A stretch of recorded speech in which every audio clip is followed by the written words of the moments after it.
Bismillahirrahmanirrahim. Assalamualaikum warahmatullahi wabarakatuh. Alhamdulillah, segala puji bagi Allah yang telah mempertemukan kita pada kesempatan kali ini. Ya, pada hari ini kita akan sedikit belajar tentang tanaman obat keluarga atau disebut singkat dengan toga. Apa itu toga? Toga adalah singkatan dari tanaman obat keluarga. Tanaman obat keluarga pada hakikatnya merupakan tanaman-tanaman yang ditanam pada sebidang tanah, baik di halaman rumah, kebun, atau ladang, yang dapat berkhasiat sebagai obat dalam rangka meningkatkan derajat kesehatan. Toga ini biasanya masuk kepada kelompok pengobatan tradisional, yang mana cara atau metode pengobatan yang digunakan berdasarkan pengalaman, pengetahuan, bahkan melalui pendidikan sesuai dengan norma yang berlaku di masyarakat. Manfaat toga. Salah satu fungsi toga adalah sebagai sarana untuk mendekatkan tanaman obat kepada upaya-upaya kesehatan masyarakat yang meliputi yang pertama adalah upaya preventif atau pencegahan. Jadi mencegah agar tidak terjadi sakit. Yang kedua adalah upaya promotif. Promotif itu adalah upaya untuk meningkatkan derajat kesehatan, ya. Jadi promotif ini tingkatannya lebih di atasnya preventif. Kemudian upaya kuratif. Upaya kuratif ini adalah upaya penyembuhan penyakit. Jadi ketika orang sudah sakit, maka diupayakan untuk diobatin dengan tanaman obat keluarga ini, dengan bahan-bahan yang ada di sekitar kita. Apa saja yang bisa digunakan sebagai tanaman obat keluarga ini? Yang pertama adalah mentimun. Kandungan air yang tinggi pada mentimun, setelah vitamin A, B, dan C, serta mineral, ini akan membuat mentimun menjadi bagian penting dalam perawatan kulit. Timun ini juga bisa digunakan sebagai masker wajah, ya, yang berfungsi untuk mengencangkan kulit. Asam askorbat atau kita kenal dengan vitamin C dan asam kafein yang hadir dalam mentimun pun dapat menurunkan tingkat retensi air yang pada gilirannya mengurangi pembengkakan di sekitar mata. Mentimun ini bisa dibuat dalam bentuk jus timun dan dikonsumsi setiap hari secara teratur. Ini bisa digunakan oleh orang-orang dengan sakit darah tinggi atau disebut juga dengan hipertensi. Bisa juga digunakan oleh orang-orang dengan gangguan pada lambung, ya, bisa menyebabkan atau membuat perutnya lebih adem, ya, lebih dingin. Kemudian timun ini bisa digunakan sebagai masker untuk menghaluskan kulit dengan cara timun ini tumbuk halus kemudian ditambahkan dengan air. Ya, yang mau mencoba boleh. Kemudian pepaya. Ya, pepaya ini bisa kita temui, ya, mudah, ya, bisa ada di mungkin halaman, bisa juga di kebun belakang rumah, atau ada juga yang taruh mungkin di pagar. Ya, pepaya ini bisa kalau matang bisa kita jadikan sebagai buah, ya, dengan berbagai macam manfaatnya. Tapi selain sebagai buah, pepaya ini ternyata bisa juga dijadikan sebagai obat. Yang pertama adalah obat anti hipertensi atau obat darah tinggi, ya. Caranya dengan merebus 2 potong akar pepaya. Kalau ini yang dipakai adalah akarnya, ya, direbus dengan 1 liter air hingga mendidih dan tinggal 1 gelas. Ya, bisa diminum 2 kali sehari, sekali minum 1 cangkir. Bisa juga digunakan sebagai obat anti rematik. Rematik itu biasanya pegel-pegel badannya, ngilu-ngilu, kalau ya biasanya pada orang-orang bapak atau ibunya, kakek atau neneknya, ya. Yang digunakan adalah akar pepaya dan daun pepayanya, ya. Akar pepaya dan daun pepaya ini ditumbuk halus, kemudian direbus dengan 1 liter air sampai mendidih dan disaring. Nah, kemudian diminum sehari sekali pada tiap sorenya. Ya, jadi buahnya yang kita makan sebagai buah, bisa juga untuk sayur. Ternyata akar dan daunnya bisa digunakan sebagai obat. Kemudian buah mengkudu, ya. Atau ada yang bilang pace. Nah, nama latinnya Morinda citrifolia. Mungkin adik-adik sering lihat, mungkin ada di pagar rumah orang, ya, atau juga di halaman rumah, ada juga yang di kebun, ya. Buah mengkudu ini bisa digunakan untuk obat sakit hipertensi atau darah tinggi, sakit kuning, bisa untuk demam, influenza, batuk, ya, sakit perut, serta menghilangkan sisik pada kaki.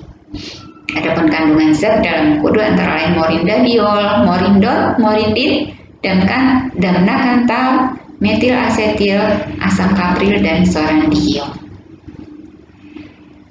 Nah, untuk obat hipertensi yang dipakai adalah buah mengkudu yang masak di pohon dicampur dengan madu. Ya, ini diambil airnya, ya, di buah mengkudu diperas, diambil airnya, baru dicampur dengan madu sampai rata, disaring, diminum setiap 2 hari, ya, sekali setiap 2 hari. Dan untuk orang yang sakit kuning, apa sih sakit kuning? Nah, sakit kuning itu sebenarnya yang sakit adalah hatinya, ya, livernya. Biasanya kelihatan tuh kulitnya kuning, matanya kuning. Nah, itu bisa diobati dengan dua buah mengkudu yang masak di pohon juga, tambah 1 potong gula batu, ya. Buah mengkudunya diperas airnya, diambil, kemudian dicampur dengan buah batu, aduk merata, dan disaring. Habis itu baru kemudian diminum setiap 2 kali sehari. Ya. Dan untuk yang demam diambil juga 1 buah mengkudu, nah kemudian ditambah dengan kencur, ya. Kencur itu termasuk bagian dari bumbu dapur. Caranya mengkudu dan kencur tadi direbus dengan 2 gelas air sampai mendidih, ya. Disisakan 1 gelas, kemudian disaring, nah diminum 2 kali sehari, pagi dan sore. Bisa juga untuk batuk, ya, 1 buah mengkudu ditambah setengah genggam daun po. Nah, ini juga direbus dengan 2 gelas air sampai mendidih, tunggu lama, tinggal 1 gelas, disaring dan diminum 2 kali sehari, ya, pagi dan sore juga. Nah, tanaman obat selanjutnya adalah lidah buaya atau aloe vera. Mungkin sering terlihat di pot-pot mamahnya, mungkin ada yang punya, gitu ya, atau tetangganya mungkin ada yang punya, ya. Ada juga mungkin yang di taman, gitu ya. Nah, ini kandungan kimia ada aloktin A, aloe emondin, barbaloin, aloimanans, polimanans, anthraquinone C, glikosid, anthrax, dan anthraquinone. Bisa untuk mengobati penyakit tukar lalu, pengobatan untuk luka bakar dan luka borok. Penggunaannya seperti apa? Ya, yang digunakan adalah gelnya, ya, gel yang bersih, gitu ya. Gel yang di dalamnya digunakan untuk memiliki kemampuan medis, digunakan untuk mengobati luka borok dan luka bakar, ya. Terus lidah buaya ini juga bisa dibikin jus, ya. Jusnya ini untuk mengurangi iritasi pada intestinal itu, usus, ya, usus kecil, ya, pada organ pencernaan, ya, untuk luka lambung dan kolitis. Nah, lidah buaya ini bisa dari zaman turun-temurun digunakan sebagai penyubur rambut. Caranya, lidah buayanya dibelah, ya, kemudian diambil bagian dalamnya yang gel itu, yang seperti agar-agar, digosokkan ke kulit kepala sudah mandi sore, dan kulit kepala rambutnya dibungkus pakai kain.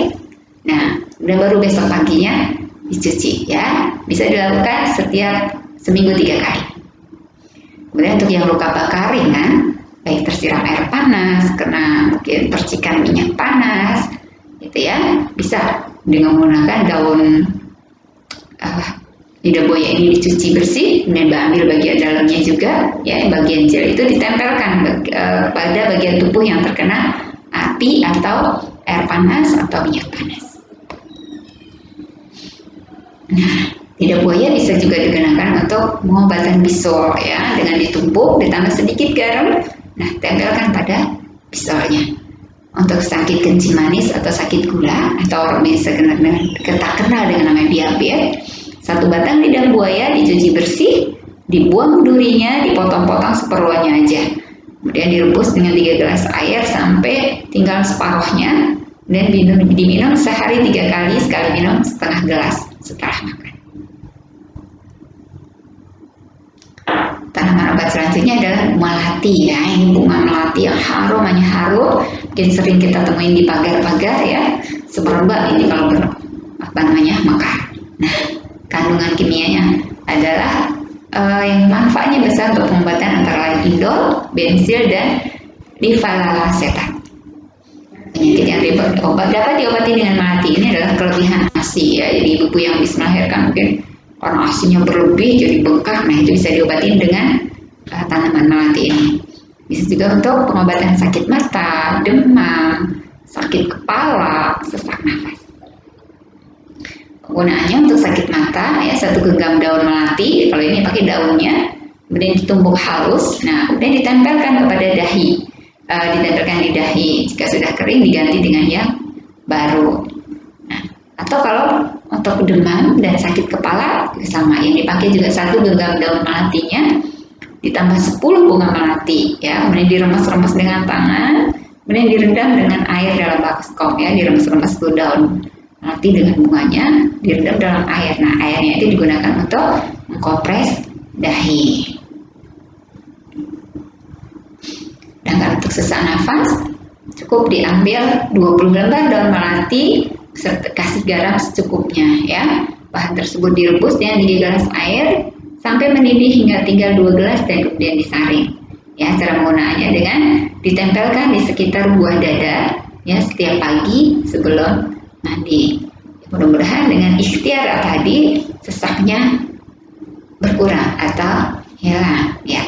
Demikian, mudah-mudahan bermanfaat dan kita sebisa mengupayakan kesehatan kita dengan ternyata tanaman-tanaman yang ada di sekitar kita yang mudah kita dapatkan. Sekian, akhirul kalam. Wassalamualaikum warahmatullahi wabarakatuh.